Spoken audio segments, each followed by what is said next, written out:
This channel does not promote any violent, harmful, or illegal activities. All content provided by this channel is meant for an educational purpose only.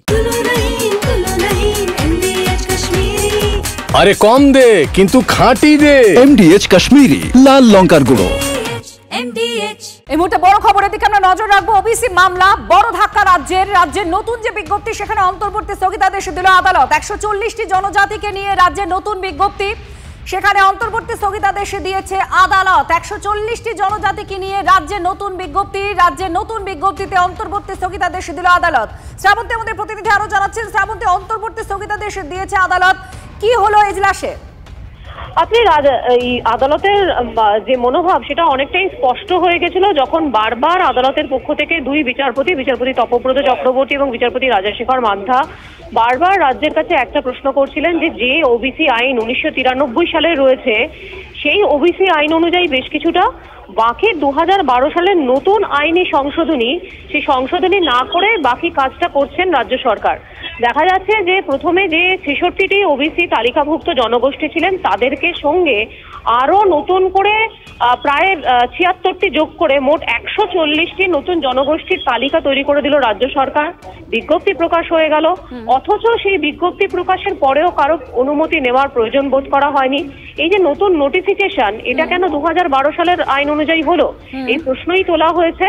এবং আপাতত এই অন্তর্বর্তী স্থগিতাদেশ থাকছে যাবতীয় নোটিফিকেশনের উপরে। যদিও যারা এই অনুসারে চাকরি পাওয়ার কথা রয়েছে, যারা 2010 সালের আগে ওবিসি সার্টিফিকেট পেয়েছেন অর্থাৎ 1993 এর আইন অনুসারে, তাদের ক্ষেত্রে কিন্তু নিয়োগের ক্ষেত্রে কোনো বাধা থাকবে না। এখন আপনি এটাই দেখান রাজ্য সরকার থেকে সবকিছুতেই বাধা থাকছে। দেখো, যাদের এই গোষ্ঠীর তালিকাভুক্ত রয়েছেন তাদের ক্ষেত্রে সমস্যা। এখন রাজ্য সরকার নোটিফিকেশনে শুধুমাত্র এই স্থগিতাদেশকে হাতিয়ার করে যেমনটা দেখা গেছিল সমস্ত নিয়োগ এমনকি কলেজে নিয়োগও বন্ধ করে দিয়েছিল। আপাতত এই নির্দেশের পরে সেটা বন্ধ হয় কিনা এখন সেটাই দেখার। তাহলে আগামী কাল থেকে যে ভর্তির প্রক্রিয়া শুরু হচ্ছে সেটাই কোনো রকম সমস্যা হবে? দেখো, সেটার ক্ষেত্রে কোনো সমস্যা নেই। আদালত যেটা বারবার স্পষ্ট করেছে, যারা ওবিসি 2010 এর আগে সার্টিফিকেট পেয়েছেন বা তারা সেই সমস্ত তালিকাভুক্ত যারা রয়েছেন অর্থাৎ 2010 এর আগে যারা তালিকাভুক্ত ছিলেন, পরবর্তী সময় সার্টিফিকেট থাকলেও তারা যদি সেই তালিকার অন্তর্ভুক্ত হন তাদের ক্ষেত্রে কোনো সমস্যা নেই। সমস্যা যে নতুন জনগোষ্ঠীর তালিকা রাজ্য সরকার তৈরি করেছে তারা যে সার্টিফিকেট পেয়েছেন তাদের ক্ষেত্রেও বাধা হয়ে থাকছে। যদিও রাজ্য সরকারের বক্তব্য যেহেতু আদালতের একটা স্থগিতাদেশ রয়েছে তাই নিয়োগ করা যাবে না। এখন আদালত অবমাননার মামলাও হয়েছে, আজকে নতুন করে সেই স্থগিতাদেশও এসছে। এরপরে নিয়োগে যদি জটিলতা না বাড়ানো হয়, যেটা মনে করা হচ্ছে যে এই 2010 সালের আগে অন্তত যারা সার্টিফিকেট পেয়েছিলেন তাদের নিয়ে নিয়োগের ক্ষেত্রে যে কোনো সমস্যা নেই, সেটা কিন্তু আগামীকাল থেকেও যদি যে ধরনের নিয়োগ রয়েছে সেটা কলেজে হোক বা যে কোনো চাকরির ক্ষেত্রে হোক তাদের ক্ষেত্রে কিন্তু কোনো বাধা হয়ে দাঁড়ার কথা নয়। আচ্ছা, তাহলে জটিলতা তাহলে থাকছে না আপাতত এই নিয়োগ বা ভর্তির ক্ষেত্রে? একেবারেই আছে। আবারও তোমাকে বলছি যে 2010 সালের আগে যারা সার্টিফিকেট পেয়েছেন 1993 এর আইন মেনে যে সমস্ত ওবিসি সার্টিফিকেট তৈরি হয়েছে সেক্ষেত্রে কিন্তু কোনো সমস্যা থাকছে না। এর আগে যখন ওবিসির ক্ষেত্রে কলকাতা হাইকোর্টের রায় ছিল এবং সমস্ত নতুন করে যে সমস্ত জনগোষ্ঠী কে ইনক্লুড করতে চেয়েছিল রাজ্য সরকার, তার উপরে যে স্থগিতাদেশ দেওয়া হয়েছিল সেটা কিন্তু নিয়োগের ক্ষেত্রে কোনো বাধা হওয়ার কথা নয়।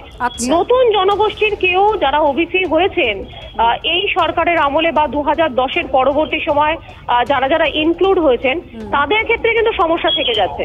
এখন যারা মামলাকারী তাদের বারবার বক্তব্য যে যারা ইতিমধ্যেই ওবিসি রয়েছেন ক্যাটাগরি যেটা 1993 এর আইন মেনে হয়েছেন তাদের ক্ষেত্রে কেন নিয়োগ বন্ধ রয়েছে সেই প্রশ্ন আদালতও তুলে ধরেছে যে এই ধরনের যেন। সেখানে রাজ্য কি বললো তাহলে?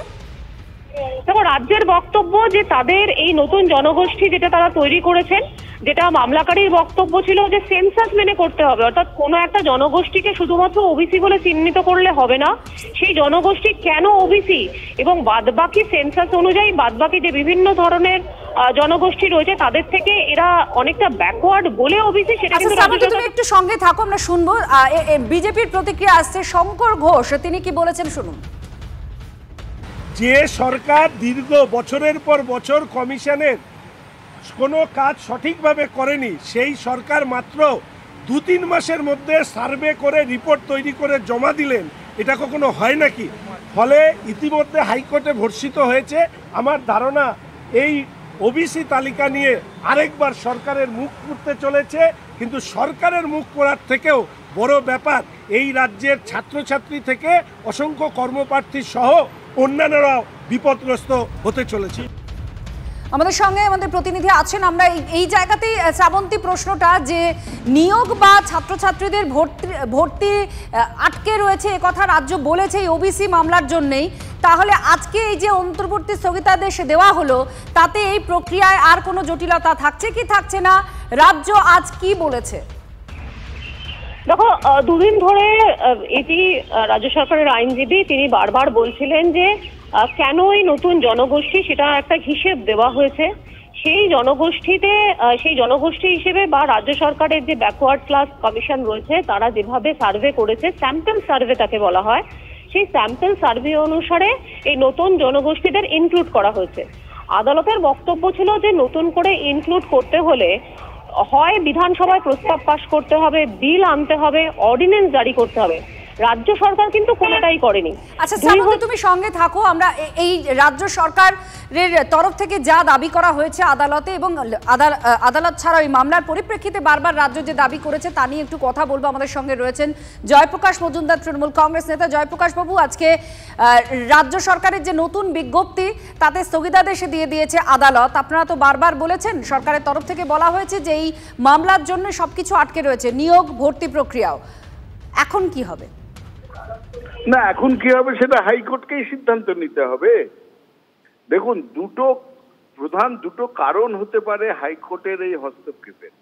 একটা হতে পারে যে এই তালিকা নিয়ে প্রতিবাদ আছে, আর দ্বিতীয়টা যেটা আপনারাও জানেন, হাইকোর্ট বলছে প্রসিডিউরাল যে প্রসেসিং হয়েছে সেটা সঠিক হয়নি, মানে অর্ডিন্যান্স করতে হতো কিংবা অর্ডিন্যান্সের জায়গায় বিধানসভায় পাস করিয়ে সেটা করতে হতো ইত্যাদি ইত্যাদি, হাইকোর্ট বিভিন্ন প্রশ্ন। তার মানে তালিকা